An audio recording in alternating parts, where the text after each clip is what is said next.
freaking first cut. Golly. Welcome to the First Cut Podcast. I'm Rick Gehman, and this is your recap episode for this week's Tour Championship. And joining me to break it all down, Greg DuCharme is here. Greg, what up? What's going on, boys? The super season has officially come to a close, and what a season it was. Kyle Porter is here. KP, the super season, 50 events. It's over. Well, I said on it's over. I should have tweeted that. Does he go this way? Oh, he goes this way. That would have been the safest one all year. Yeah. Well, we should be in a playoff between Kevin Na and Jon Rahm right now, to tell you the truth. But I think we had so many things to talk about. I want everybody to know I'm just excited to be here talking golf today. So let's jump in. Let's do this. So much to talk about. The $15 million man, Patrick Cantlay, gets it done. A 1 under 69, including a birdie on the final hole, number 18. Greg, for the vast majority of this event, he was completely in control. I mean, he literally led this thing or co-led it every moment since last Sunday night, since we did this a week ago. There was really only one moment that I thought on Sunday where things looked like they might have gotten away from him. It was on, I think, 13, where he stuffed one in there real close to 3 feet 11 inches and missed the putt, which is like record screech, first putt he missed in weeks. Like that was the moment I thought the door opened for Jon Rahm. Hey, Yeah, real quick, can I say this before Greg goes? Because I want to sneak it in here. I think that Cantlay did the thing that the three of us have always talked about. Yeah, I think he from the led very first after moment. Yeah, didn't he? I think he led every actually hole. wire to wire. So technically, yeah, when we've talked about this in the past, Kyle's been like, I want a guy to be in the first group to make birdie on the first hole, Which is insane, and then never give it up like ever again. This is kind of different, but technically, so he was in the lead Thursday morning before a shot was hit. No one would have passed him right before he teed off, and no one caught him after that. So he might have literally been led or co-led every second. Yeah, I think I was going to say, I think he might have been tied, but On Saturday. It took Yeah. until Saturday, which is it's pretty cool.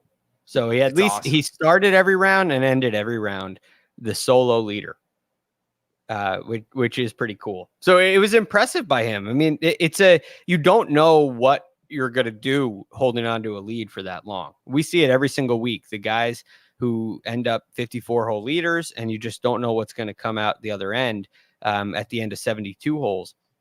And he had a lead going into the very first round, only the third player ever to start a tournament with a lead, which is such a unique experience. But he really played really, really solid golf. And he did exactly what Dustin Johnson did last year, starting at 10 under, shooting 67 the first round.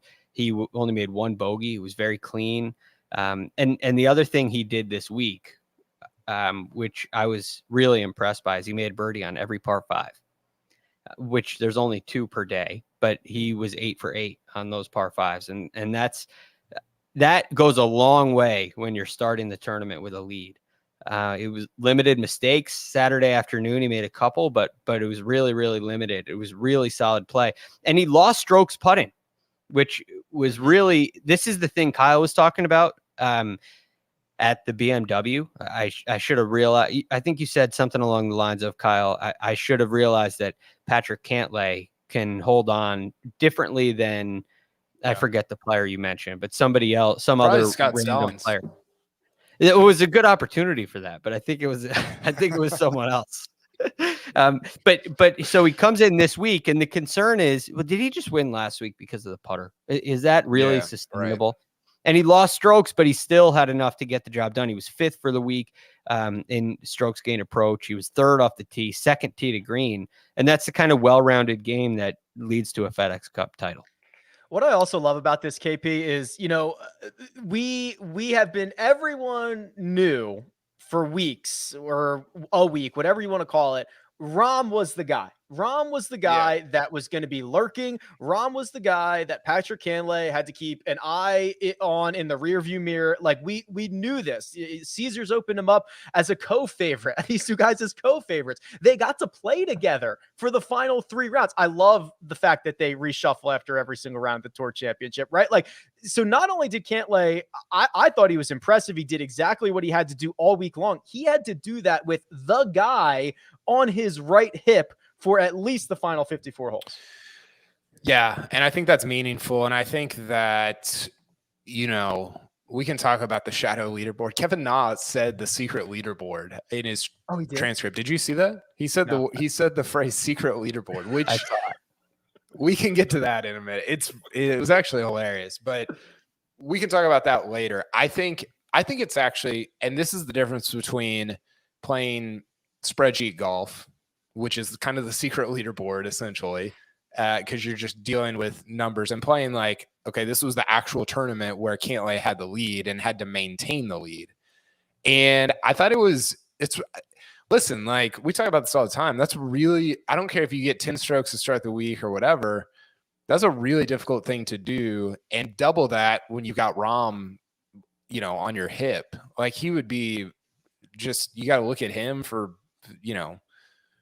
54 straight holes to close out a tournament. That's really tough. And I think for me, it kind of crystallized like Cantlay is, obviously the talent has always been there, but it's like, man, he's like okay with leading, like comfortable with it. And so now and again, that's the difference between like watching the actual tournament where he led the whole time versus the shadow leaderboard, which we can talk about all that. But now you kind of got to go, okay, you won 4 times. You did this. You're probably going to be player of the year.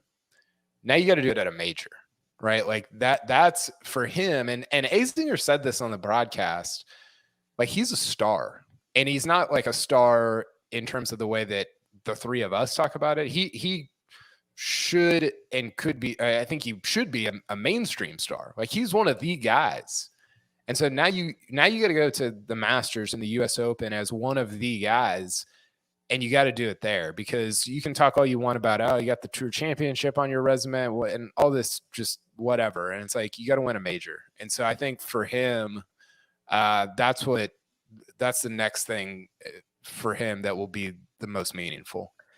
He seems very focused and very, I don't know the word for it, Greg, but he was talking about his post-round interview. He was alluding to the fact that he was playing with Jon Rahm, and he said on 18, I knew I had to make birdie or better. I expected Jon Rahm to chip in there for eagle, because that's what he does. This is, I believe, the quote, or he does things like that, I believe is what Patrick Cantlay said. And then he also kind of made mention to, every time I was in a moment, I just kind of had to center myself. And he seems to be obviously in control of his emotions. I think that's very clear, which, as we have seen countless times every single week, that's a big part of this, being in control of your emotions. Yeah, it kind of reminds me in a way of Colin Morikawa, and how everybody says Colin Morikawa is so much older than he is, which is easy to say, easy to talk about for a 24-year-old. But Patrick Cantlay is 29. And if you listen to his coach, Jamie Mulligan, talk, they call laughingly Patrick Cantlay like an 82-year-old man, because his best friends are all older guys. And he just seems to be intellectually on that level where he's a lot older than he actually is. He's a lot older than a 29 or 30-year-old guy. And it's interesting to me, because this really has been a slow start to his career. And I think he's always been that way. I remember watching him all the way back in 2012. And in 2012, he's the low am at the Masters. I believe Masters or US Am, or US Open rather, one or the Masters. other. And Masters, right. And so all of a sudden, this guy who is the number 1 amateur in the world comes out, turns professional, and he just can't get off to a good start. He gets hurt. He's hurt. He basically has a broken back for 4 years. And he never gets that start going. But since he's got that going, he's now got 6 wins on the PGA Tour, and it's basically happened since 2018. He played 13 events in 17. That was his first kind of return. And I mean, that's basically a rookie. He hadn't played more than 7 events in any professional season before that. So he's basically been out here for 4 years. And now he's a FedEx Cup champion. And it's kind of cool to see, that the expectation when Patrick gets healthy, he'll be one of the stars. He'll be one of the better players in the game. He'll do that eventually. That's what many in the game said. And it's come to fruition. It's come to light. And now he's got a season with 4 wins. That doesn't happen very often. It is interesting. Sure. More wins going forward, rest of their career. Cantlay or Morikawa? Cantlay's 29. How old's Morikawa? 24. 25. So 5 years. 24. 20. Is he 25? He was 24 when he won the Open. I think he turned 25 in February. He's 24. Yeah, you're right, Greg. What do you know? His birthday? Did you get him a birthday gift or what? We're pen pals. I'm just. I just looked this up the other day. Will one of y'all text me tomorrow to remind me to get Spieth a baby shower gift? Sure. Yeah, absolutely. We got to talk about Spieth. That's a segment for later. So Patrick Cantlay or Collin Morikawa moving forward? It has to be Morikawa, guys. Come on. What about Cantlay or Brooks? I would say Cantlay. That's a little more interesting because Brooks can't stay healthy and they're closer in age. Brooks might be injury prone. He is injury prone. He might be. He is. He's 2 years older than Cantlay. So this is kind of going to lead into like our player of the year, Jon Rahm debate. Is there will be people who argue 2 of these wins don't count. So like half of these wins that we've given him this year, there are people who are going to say those don't count. So like it kind of goes into our whole player of the year, all that stuff debate. So it's tough. I think Cantlay over Brooks. Cantlay is 2 years younger. Cantlay is a winner. Brooks might be injury prone. I think in no way can you say Cantlay over Morikawa. I think that's probably right. Although I think Morikawa he's won a lot. And maybe more than I think he's maybe won at a higher rate than his stats suggest that he should have. And so I think we might overvalue like what his ceiling of wins is, even though I mean Morikawa was awesome. I'm not taking anything away from him. I think there's like some maybe like statistical outlier stuff there. I was gonna say maybe like Morikawa is overperforming. Well, I think he's over collecting trophies. Like he's do you think Cantlay is over collecting trophies this year, or do you think this is a little more normal for him? Well,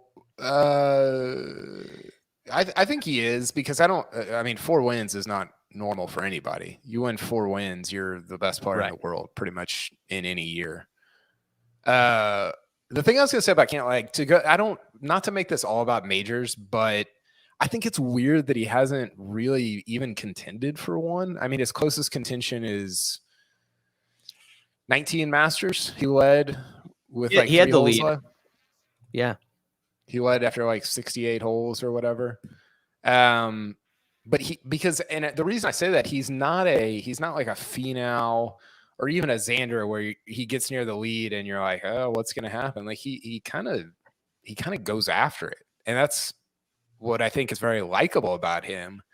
It just hasn't proved out in major championships. And you can say, well, the courses get harder. Well, his game like fits that kind of perfectly. So there's something there. I don't know. I think that's one interesting thing to kind of keep an eye on over the next couple of years. I don't think he's putted like this in a major. I mean, he's had a couple of good putting years, but he seems to be a little more streaky. And maybe, the BMW is obviously a streaky performance, but when he was over, and he kind of ruined this on 13, like the putt you mentioned, Rick, but when he was over a putt inside of 10 feet, all week long, I felt pretty confident he was going to make it. He didn't fill it up the way he did at the BMW, but I feel like that improvement on the greens and his improved confidence on the greens could go a long way at next year's majors. He edges out Jon Rahm, who this is just been such a these two guys kind of intertwined in the story of this super season where they're kind of always, we had the Memorial thing. We've got this one here, how they would have played out differently if Jon Rahm had a couple extra strokes leading into the Tour Championship. There's all this stuff. Jon Rahm shoots back-to-back 68s KP on the weekend. It's 2 under par each day. He ties atop the Shadow leaderboard with one Kevin Na at 14 under par. He's not going to get credit for a win. He's not going to get the $15 million. It has been such a strange year. I don't know what else we expected from this ending from Rahm. It's just strange. Well, first of all, I don't feel sorry for Jon Rahm's bank account. So we can start there. Poor guy didn't settle for 5. Ugh. Yeah. By the way, Kevin Na was playing for the 4 at the end there when he lagged that eagle putt on 18. Oh yeah, Kevin Na. That's the right thing to do. Kevin Na. I would be too. Yeah. From the heavens, Kevin Na goes out, has the week of his life, 14 under in raw scoring to move up to. What did he actually solo third? Solo third. He lost strokes off the tee. Yeah, and he gains like 6 on approach, another like 3 on the putting surfaces. He was dialed. It was incredible. Listen, I made the case on HQ before we jumped on here for Rahm as player of the year. And I think I'm probably on the wrong. I will end up on the wrong side of that, but I think there's a case to be made. I think just like the way that we've started, and you'll like this, Rick, and maybe we've talked about this before, but the way that we've started to value some of the advanced stuff in like Cy Young voting, right? Major League Baseball pitching, where it's like, okay, it can't be just binary wins and losses. That can't be the only metric that we have. And I think that's mostly true in golf. I do think now I will say, I think what Mark often says on here, like, hey, winning matters is I think it's definitely true. And I think we somehow overrate and underrate winning at the same time, which is seemingly impossible to do. But I think that sometimes we do that. So all that to say, like, Rahm's advanced numbers are a joke. Like they're way better. Is producer Jacob pulling them up? Okay, here we go. Jon Rahm. This is a Justin Ray tweet. Jon Rahm at the end of the PGA Tour season, scoring average first, strokes gained total first, strokes gained tee to green first, top 10 finishes. I think he had 14 or 15 first. 15. Birdie average, tee first. Yeah, you only had one win. It was a big win. He would have won Memorial. He kind of won this week. I think there's a real case to be made that even though he only had that one win and Cantlay had 4, that Rahm was, and Rory said this on Saturday. He was like, look, I know who I would vote for. He didn't say Rahm's name, but he implied it. And he said he's been the most consistent guy. He's been consistently the best guy throughout the year. And if Cantlay wins it, I think that's fine. I just think with some of the advanced metrics that are starting to weave their way into the conversation, I think that Rahm people should really take into account what he's done throughout the year. Jon Rahm will not be your player of the year. Patrick Cantlay will be. Greg, that's what's going to happen. You're going to have a guy who has 4 wins, including the FedEx Cup, and a guy who has 1. And I mean, Morikawa's got 2 wins in a major championship. So that's not what's going to happen. However, I think it is very clear to everyone, us, the players, whatever, Jon Rahm, for those 50 events or whatever you want to call, like, he's the best player. He's the best player on tour. Yeah. He's got the advanced metrics. He's the guy you don't want chasing you down. He's the closer. He's the one that everyone says, oh, he might just make this putt. He might just chip this one in. He's the guy. He's the guy. It will not come with a player of the year award, but he's the guy. Yeah, absolutely. I mean, he continues to put himself right there in the mix and right there in contention. And he doesn't seem to falter under the gun. Maybe the putter might get a little unreliable at times, but at the same time, at the U.S. Open, that's what won him the tournament. So, the Jon Rahm Player of the Year thing, ultimately, I appreciate all those advanced metrics.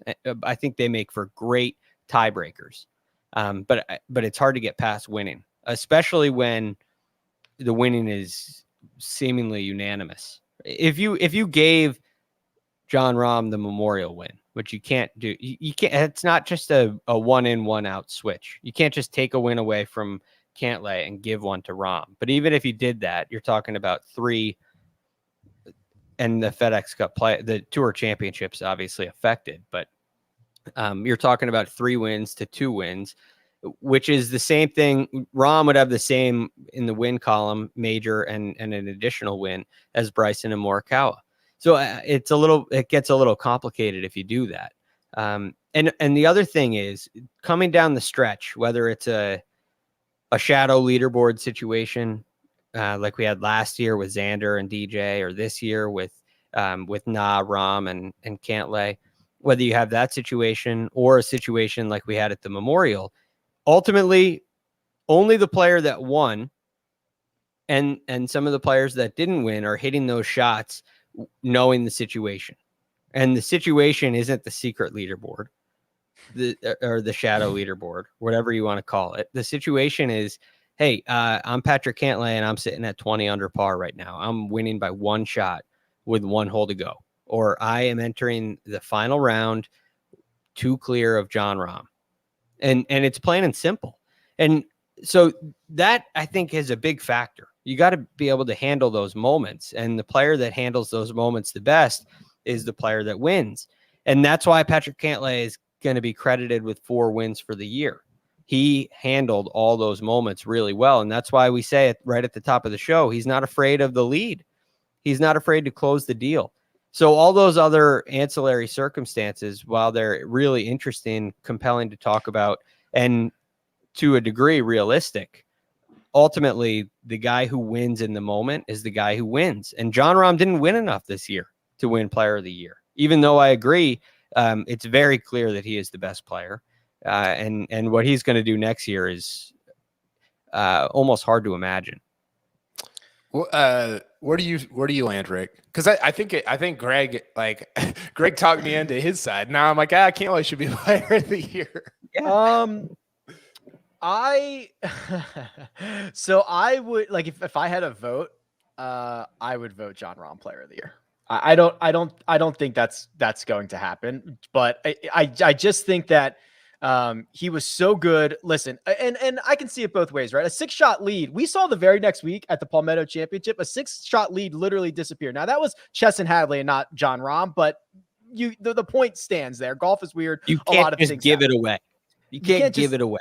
Yeah, so I get that, but I would vote for Rahm here. I mean, the argument against Patrick Cantlay is that he didn't show up in the major championships, and 2 of his wins were about the most fraudulent wins you could have gotten. Right? I'm not saying they were frauds, but in our game, being 6 shots back on Saturday and then being in the lead 5 minutes later after Jon Rahm withdrawals is pretty fraudulent, especially when we're counting by wins. And then also you start an event 2 clear that you would have finished 4th in or whatever. Like it's fine. He had a great year, but if we're saying it's 4 versus 1 in the wins column, 2 of the wins are pretty bad.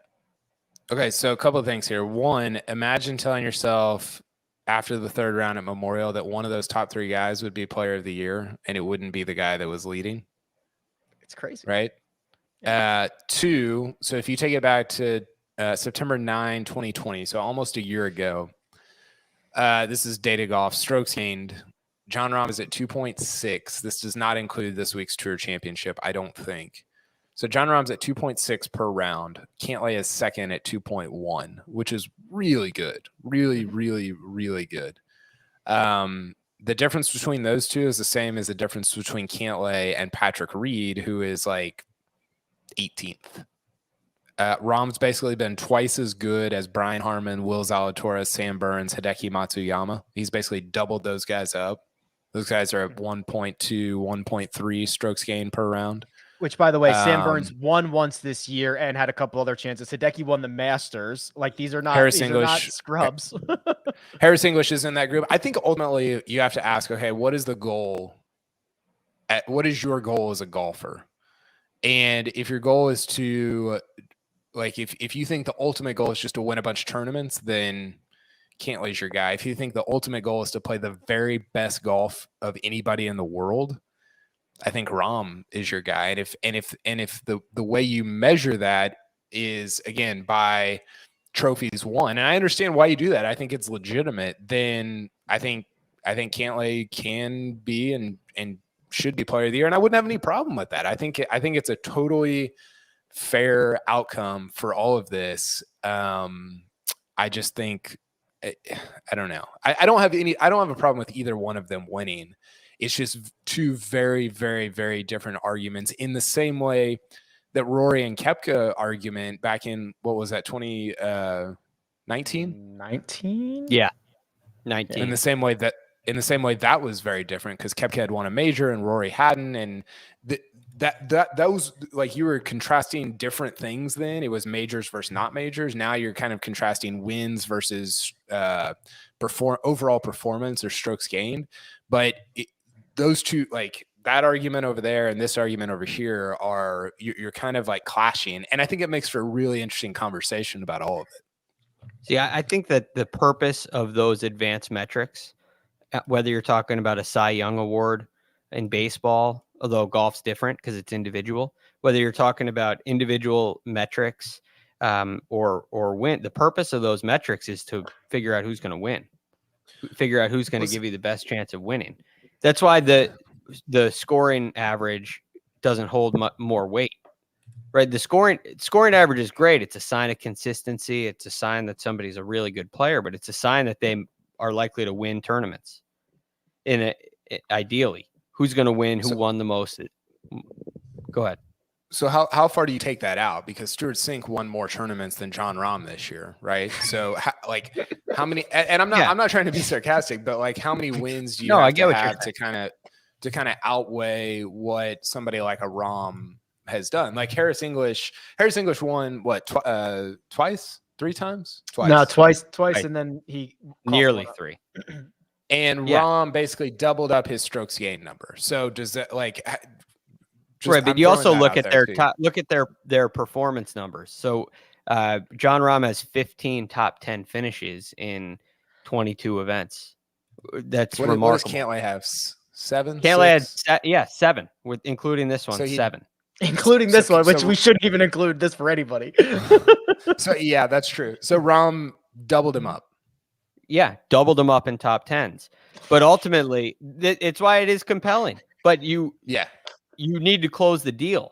And if you look at the players in the tournaments Cantlay won, who he beat, it's incredible. I mean, forget about the asterisk at the Memorial. You got Justin Thomas and Jon Rahm. Those two guys were tied second at the Zozo.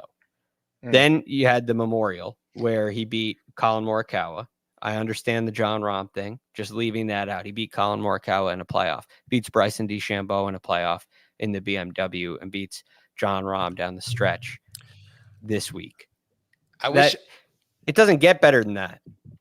I know. I wish I had the Memorial as firepower, because I think if it was Cantlay with 3 wins, Rahm with 2, including a major, including beating Cantlay at Memorial, I think then I'd be like, you're wrong, Greg. But as of right now, I may be on the Rob side too.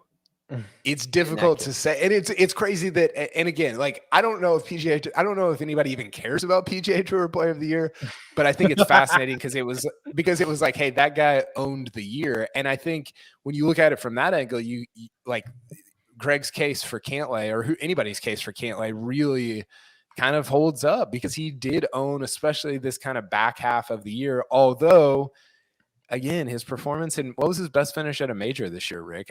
Maybe I just had it up here. So he missed the cut at the Masters, missed the cut at the Open Championship and the Masters. He finished T15 at Torrey and T23 at the PGA Championship. So T15, T17 in November at the Masters too.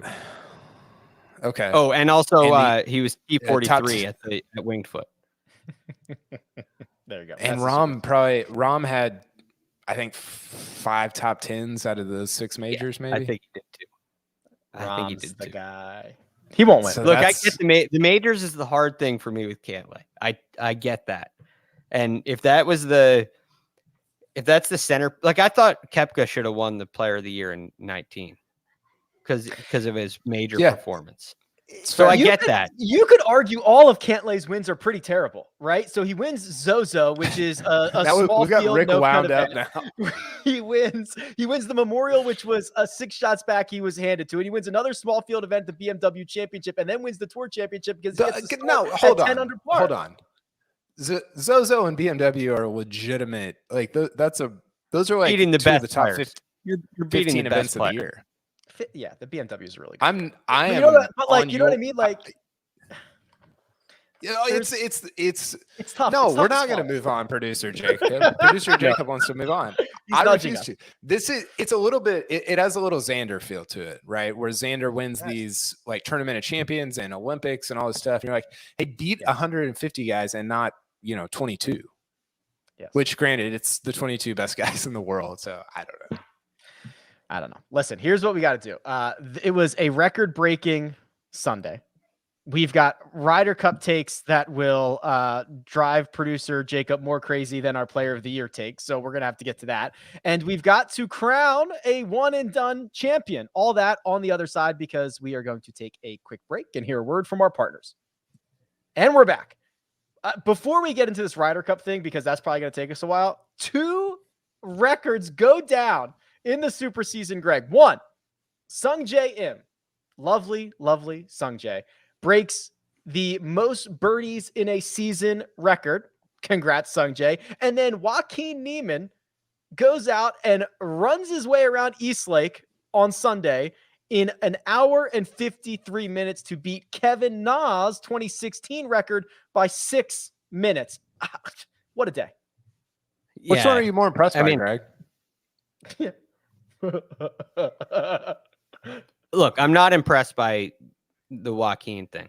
Running, I mean, it's not. Get Greg out of not here. that impressive. It's just not that impressive to me. You're gonna run around in between shots and try to do. I mean, you don't. At that point, you don't care about your performance.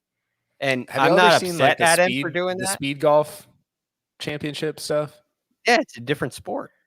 It's normal sport, right? They add the strokes. They add the strokes in the minutes. So that's what I think. So my one take against the Joaquin Niemann thing is your speed record shouldn't count if you shoot over par, which is what he did. I think he shot 2 over. When Na did it, I think he was 2 under. That's why the speed golf guys add strokes plus minutes because you got to get a combination of both. And you play good, right? So I totally get that. But Rick. I think that's a great idea.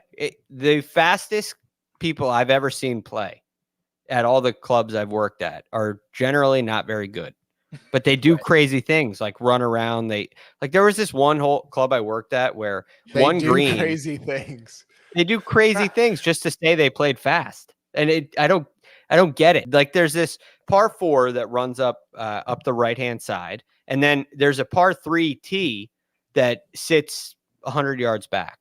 So you basically from your approach shot area on 13, it's right. The tee box on 14 is right next to it. So this guy would he'd hit his approach shot on, he's hit his tee shot on 13. He hit his approach shot to the green on 13 with another ball, hit his tee shot on 14.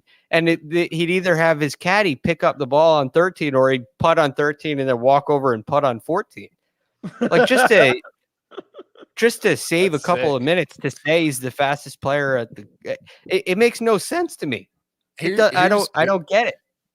My takeaway from the Joaquin thing is that the first 63 holes of an event should be like that. They should be fast. Not like that, but something equivalent to that, akin to that. If you want to make the last 9, but you can take 3 hours to play the last 9. I don't care. That's going to be intense either way. But play the first 63. Like give me like forget the 45 seconds or whatever it is. Give me a 24. Give me the NBA clock. Let's get after it. I'm a huge proponent of a shot clock, by the way. Yeah, I love. I mean it and Andy Johnson of the Fried Egg makes this point all the time. It benefits guys like Dustin Johnson, who are kind of savants with what they're trying to do. And you're not getting a compass out and trying to measure you're not, bringing in the Pythagorean theorem to figure out what your 8-iron is into the 11th hole. Like that's not a skill. That's just getting a textbook out. I think playing that fast would reward guys. I don't know why we're talking about this with the Ryder Cup and Tour Championship and Solheim Cup, and I'm talking about Pythagoras over here, but that's my take on that. The content alone with a shot clock would be amazing. Also, it would be sweet. Sungjae it just cuts out gray area. We need one. I don't care what the time is. You know what would happen. You know what would happen. You think it cuts out gray area? They would start the shot clock when the golfer gets to his ball, and they would force their caddies to sprint up there, get the numbers, have everything set so that when they get up there, they could just hand them a club. It would just be caddies would just have to work like 3 times. These guys are getting 10%. Make them work for it. Wow. And they're wearing shorts. I'm only teasing. No rule in golf has ever made things more black and white. Every rule ever created has only made things more gray, I think. Real quick. Sungjae Im just set the all-time birdie record, most birdies in a single season. That might be unbreakable. That might be golf's most unbreakable record. I'm out on this. This is like Cal Ripken. Congratulations, you showed up 2,000 days in a row. Good job. Congratulations, Kobe. You took 9,000 shots this season, and you made a quarter of them. I'm not impressed by the birdie record. He just played a bunch. But doesn't it say something that he played a bunch and made more birdies more than anybody has ever done? Like, yeah, it is silly, right? The Cal Ripken thing is like, you played a lot of games, but no one else could do it. See, whether you stay healthy or whether you're willing to do it or whether you're in the league long enough to do it, this is a longevity record. Yeah, it's fine to be acknowledged. I don't need to celebrate it. Like I'm not breaking open a bottle of wine tonight because Sungjae, made 511 birdies. Or maybe I should. Maybe I will toast. Yeah. I will toast Sungjae this evening. No problem with that. He was 30th in birdie average on the year, and because that was, which is good. That's really good. It's not like it's pure. It's not purely rounds played. It's just largely influenced by his total rounds played. Here's how you know this is a sham record. Do you know who was second on tour this season? We know. Do you know? No, this season. This season. Yeah. Who else? Danny Lee. Not a bad guess, but no, didn't Danny make Lee enough plays birdies. a ton. Plays a ton, doesn't make enough birdies. Who plays a lot? Scott Piercy. Troy Merritt. No, and no. Here, I'll help you out. Number 2, Patton Kazire. Number 3, Sebastian Munoz. Bassy. Birdie maker. Buttload of birdies. So does Kazire. Kazire makes a ton. Yeah. Especially on Sundays. All right. Yeah. Anyway. Golf is so weird though, because listen, last point, golf, normal sport. It's so weird. Can you imagine in another sport where we're talking about a record like this and we're like, oh, well, so-and-so from the NBA just, or maybe that's a bad example. So-and-so from the NFL just chose to sit out for, a month and a half and not play like all the games that were scheduled. Like golf it's bizarre and like, it is what it is. And I love it, but it's just such a weird, strange, insane sport. Yeah. Well, he played every game. He played in every game. Yeah. Congratulations. The NBA is actually a great example. If they looked at who scored the most points and the argument against it was Big Whoop, he just played every game. Yeah. When like DeAndre 24 games. When Matthew Dellavedova leads the league in total points for the year. Right. Ryder Cup. And oh boy. So I think Wednesday, is when we're getting the official captain's picks. I think they're airing it live on television. I don't know the date, time, nor whatever. Seems like a good idea. Yeah.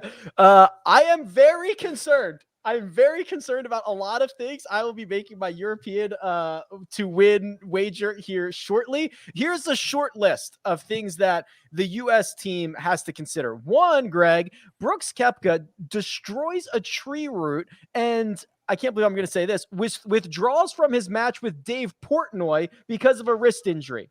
I'm nervous. Let's start with Brooksy. I'm nervous too. I don't care about the match with Portnoy. He was going to play lefty. I am thankful that he rescheduled it and isn't playing in that. I'm thankful he didn't say, all right, well, I'll play that with just my right hand. Can you beat Portnoy left-handed? I don't think I could beat anybody left-handed. Okay. But I don't. Yeah, no way. Maybe just with my right hand.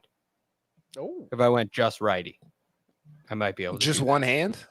Yeah, but I don't Wow. know. I would doubt it. I think you could actually play pretty good that way if you practiced a little bit. But I digress. Yeah, the Koepka thing, that kind of injury, a left wrist injury. He's battled with injuries on that before, and it's a little concerning. It's definitely concerning. So I think we got to be prepared to have somebody ready to go as a backup for sure. well, one of the guys who might be on this team or might be a backup or whatever is Patrick Reed, who just days ago left a hospital. KP, how many? Do we just keep piling up the concerns here? Oh, well, you want to talk about Morikawa's approach play? How That's about a Jordan concern. Spieth's approach play? Yeah, that's not good. Bryson, everything that Bryson does is a concern. This I mean, team is in shambles. The Reed thing, the more I think about it and read about it, the more I think he was really trying to frame it of like, I cheated death. I defied the odds. Whatever to come back and be this Captain America superhero figure and make it back to the Ryder Cup team. Like that really feels like how the whole thing now has been framed. And look, like I'm glad he's better. I mean, you don't want anybody to have to go through that, but that whole thing is just so like, the more I think about it and the more he talks about it, the stranger it gets. Maybe I'm alone in that, but I feel like the more the week wore on, the more I kept thinking like that was really weird. Like the way it was all just presented and like, stories were getting deleted and stuff was getting taken down and put up. And it just, I don't know, man, like that whole thing was so odd. I think, we were talking on Thursday, Rick, like that we thought they were going to take him. I flipped on that over Friday, Saturday. And I thought no, just based on some people I talked to and stuff I heard. But now with the Brooks thing, it kind of brings it back into play, right? Because I think they'll end up going somebody like Scheffler with the 12th pick. And then maybe there's a COVID reserve, right? That's kind of been a rumor of like, are they going to have a 13th guy in case somebody gets COVID? Maybe they have we might end up with like 16 guys on this team. It might be everybody that we've included. And now you've got Kevin Na talking after his round about how he's trying to win the secret leaderboard to be on the team. He can win 10 more. He can win 10 more secret leaderboards.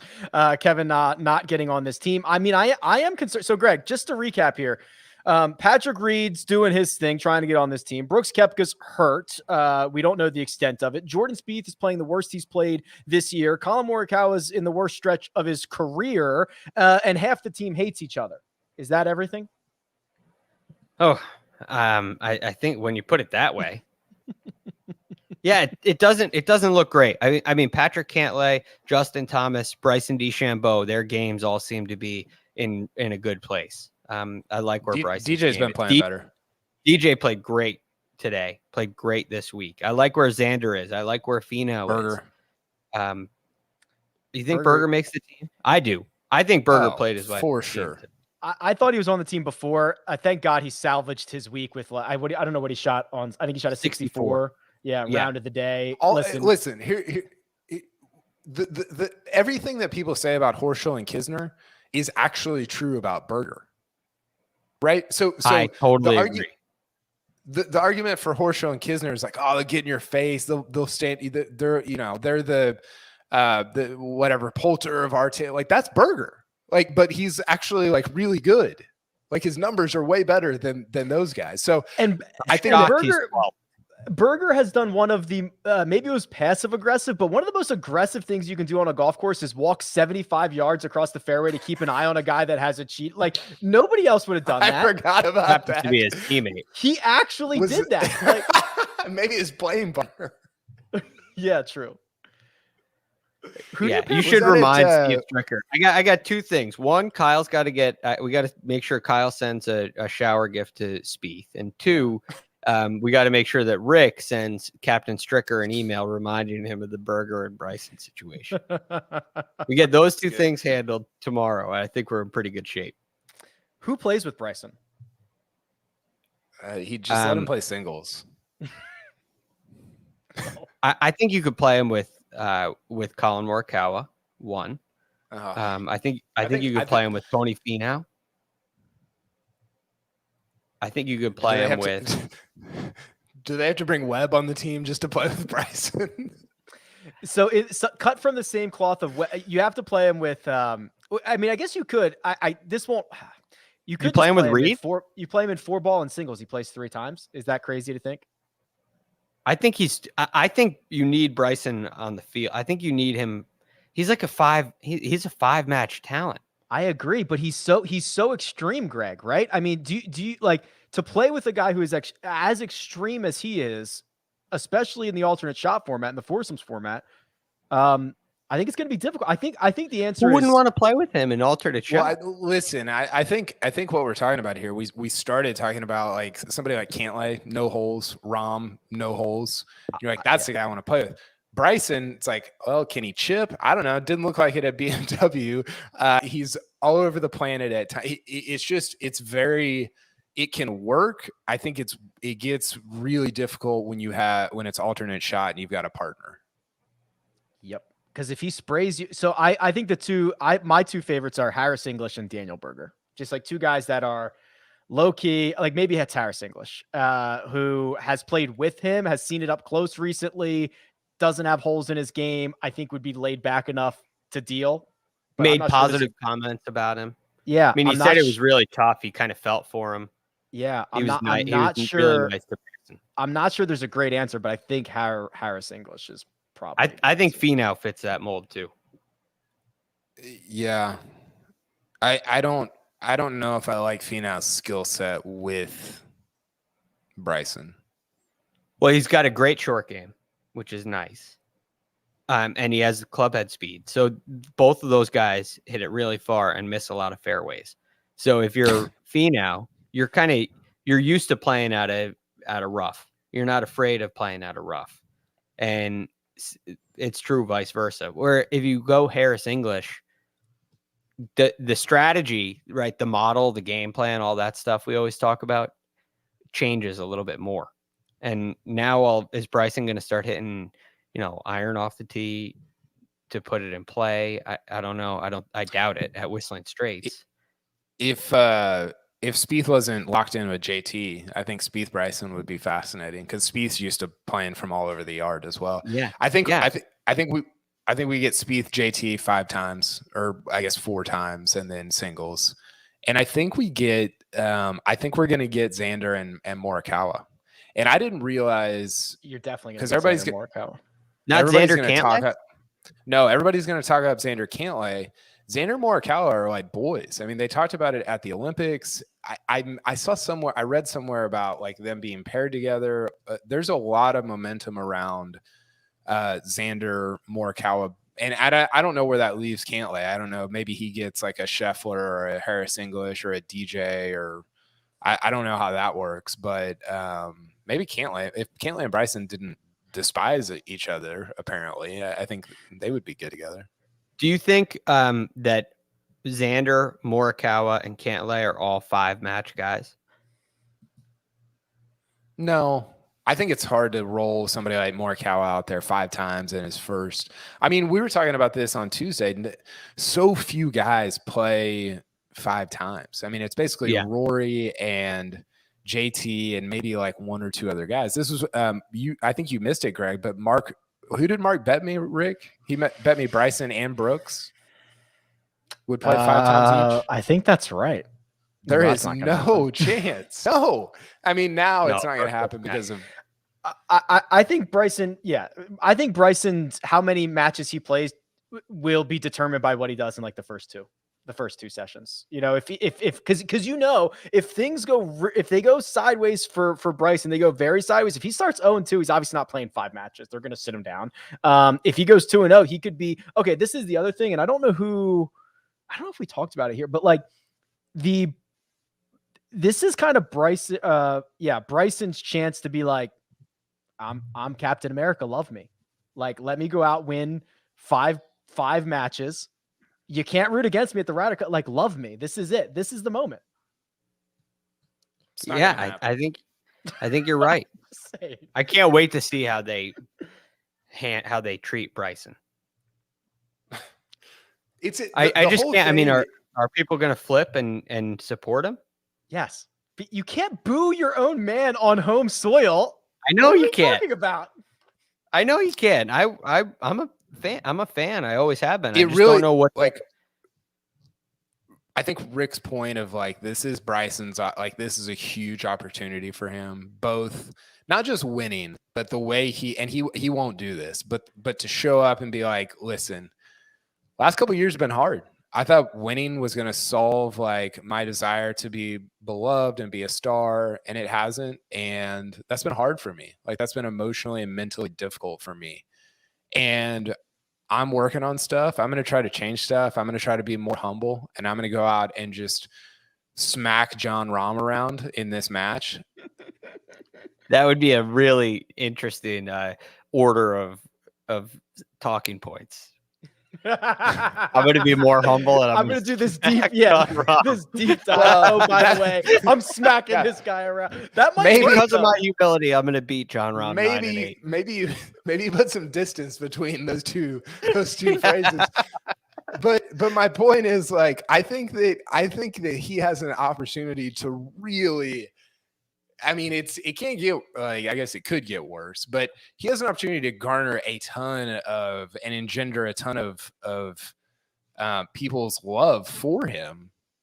And a Ryder Cup is I think Rick is spot on. It's the perfect place to do that. Now you got to perform, but I think in addition to performing, you got to show up with that kind of attitude. Now, is he going to do that? No, he's going to do just Bryson stuff, and it's going to be insane. But I wish that he would, because he would be a great. You've heard people talk about Bubba Watson all week at the Solheim Cup and how people have flipped on him. Hey, he used to be kind of surly and prickly and all this stuff, and now he's like a very lovable, like 2-time major winner. And I think that I hope that that's Bryson in 2 years, 5 years, 7 years, and not that everybody continues to pile on him for the next 2 decades. You're absolutely right, Kyle, with Bubba. And what changed? What did Bubba do differently that flipped this switch for people? He said, "Hey, I'm struggling. This is hard for me." Correct. This is what I've been saying. I've been screaming about this. And I hope for Bryson that he does that sooner rather than later. We are going to find out on Wednesday, the final, I guess maybe with some reserves or whatever, Ryder Cup team or Ryder Cup teams, and we will pod on it when that becomes available. Anything else Ryder Cup for now? By the way, you want to know the odds? Let's see.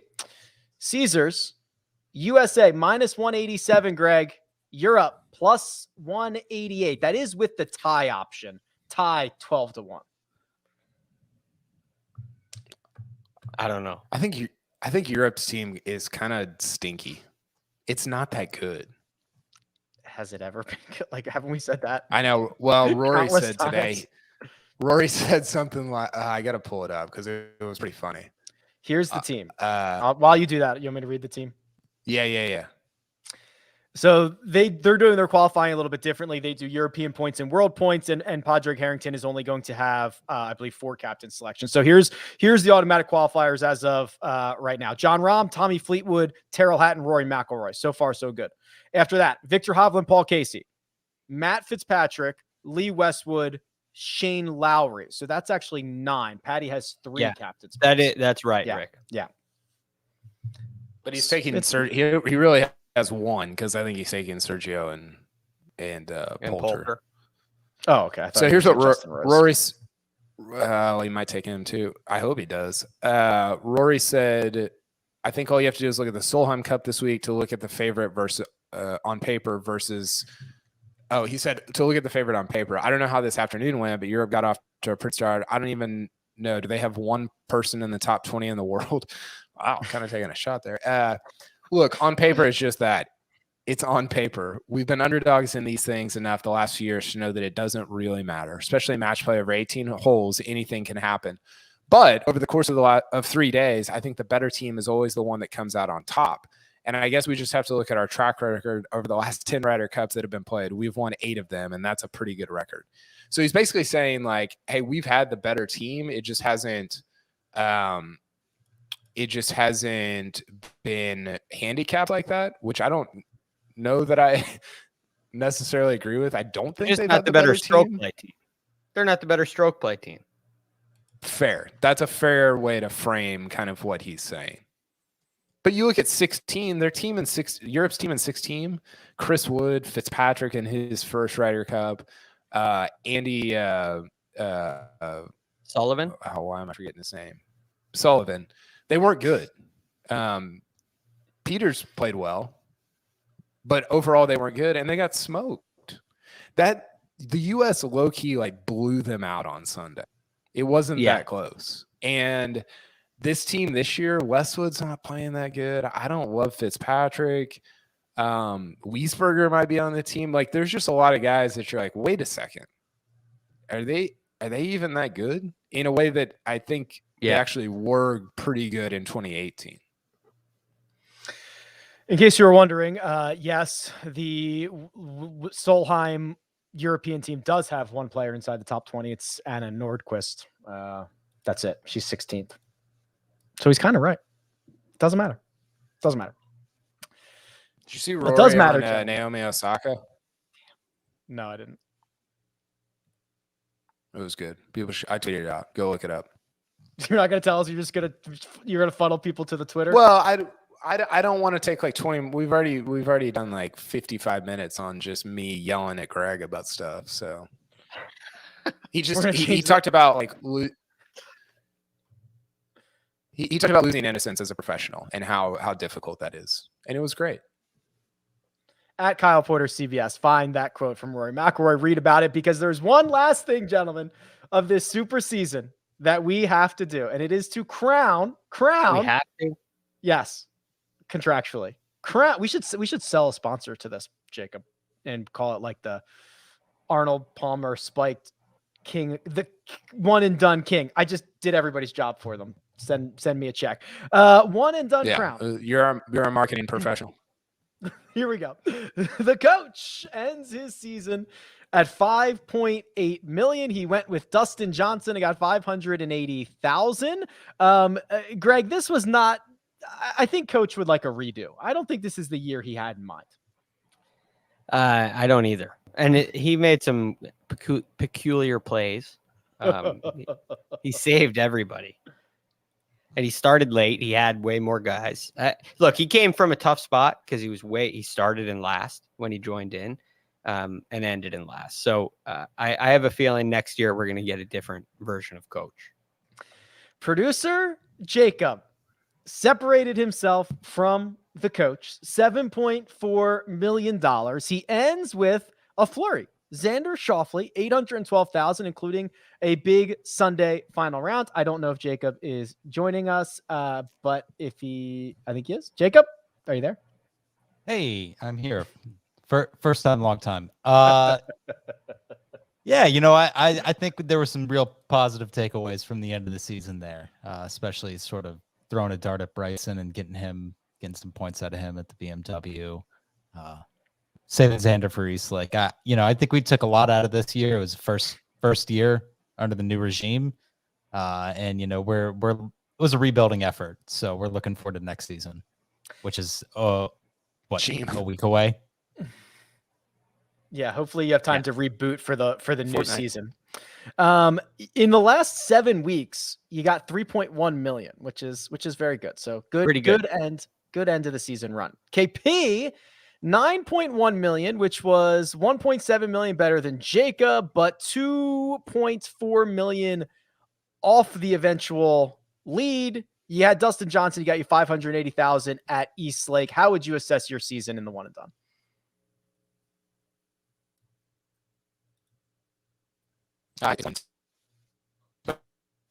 Oh no. We might have lost the Kyle. I think so. I didn't know we did. He's still talking though. I feel bad. We're gonna have to boot him, Jacob, or something. There we go. Okay. So a little tech. Isn't it funny that he has a little technical glitch? Greg, when he's got to defend his. Yeah. Do you think he was faking that? I think he might have been faking that. I think he was too. 10.3 million for you, Greg. You had Cam Smith, which was your hand being forced by me at the Tour Championship. You had John Rahm got you 2.2 million at the US Open. Tony Finau got you $1 million at the Genesis. Dustin Johnson got you another 2 million at the Masters. You had some big victories along the way. I did. I think I would be a candidate and probably leading the way for Player of the Year this year, even though I came in third in the eventual FedEx Cup. So I'm disappointed by that.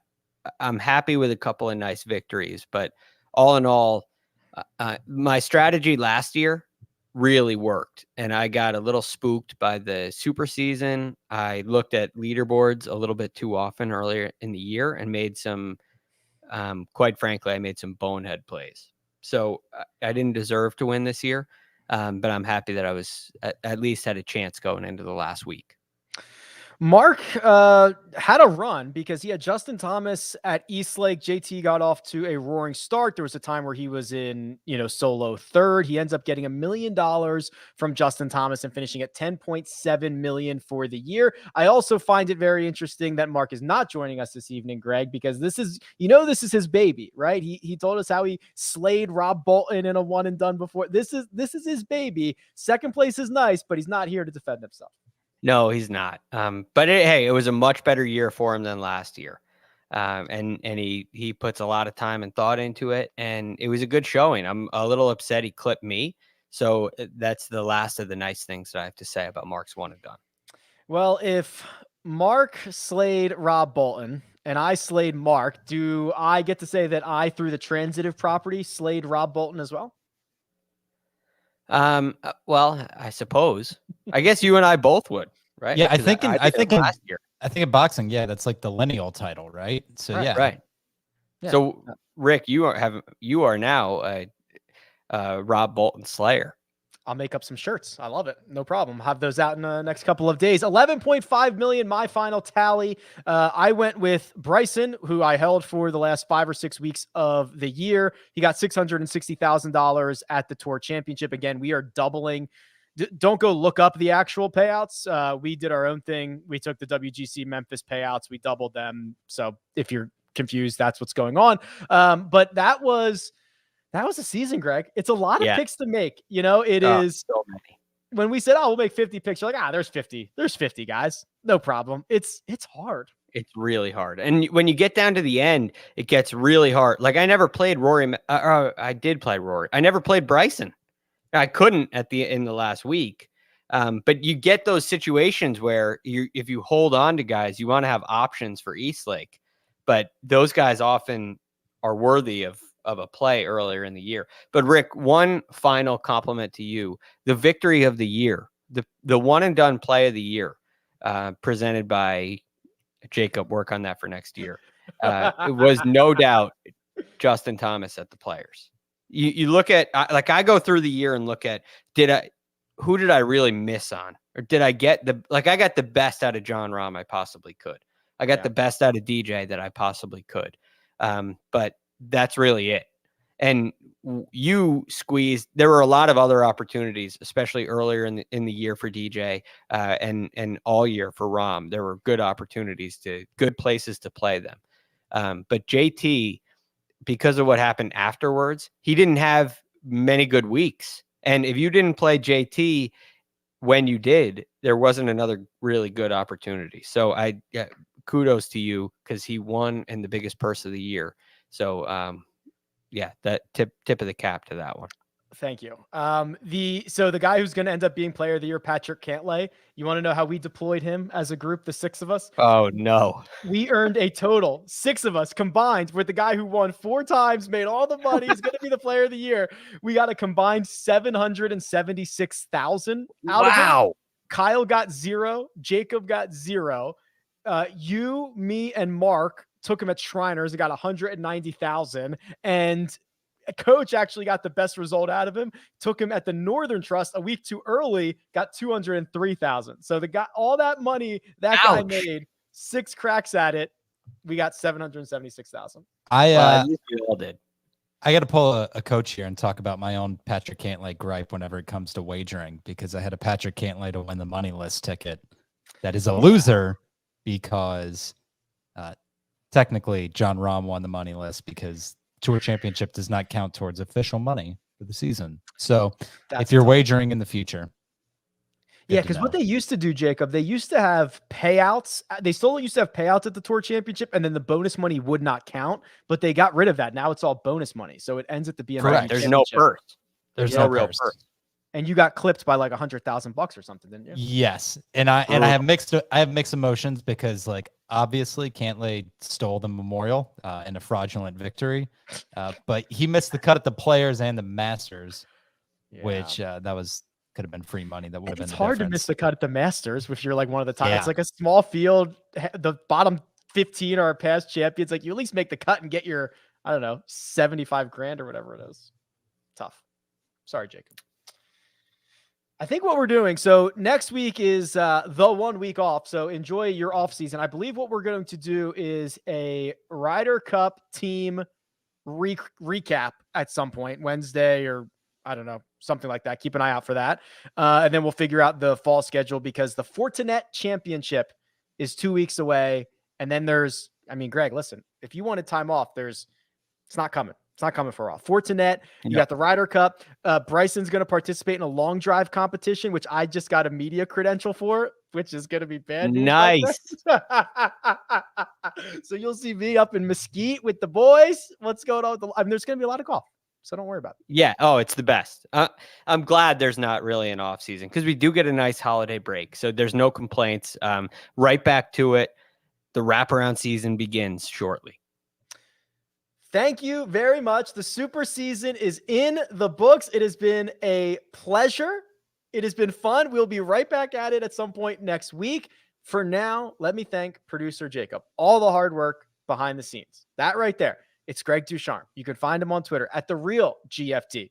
Kyle Porter still probably speaking into the void somewhere as we speak. You can follow him at Kyle Porter CBS, and you can find me at Rick Run Good. This has been The First Cut, and we'll catch you next time.